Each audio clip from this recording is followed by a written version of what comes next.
põhjus, miks tulla Paidesse ja miks just Arvamusfestivalile on väga lihtne. Siin on tegelikult see koht, kus saavad kokku erinevate valdkondade eksperdid, huvilised.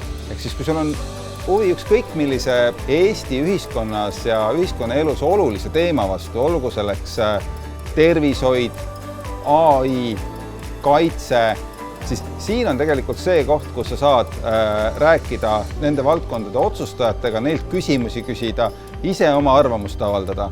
Ja mis seal sisule siis lisandub tegelikult on see fantastiline atmosfäär. Seda ei tasu ka alahinnata, et siin Paide Vallimäel on ilus, mõnus, vaba õhkkond, siin on hea olla. Ja see on ka väga tähtis, see loob nende arutelude kvaliteedi.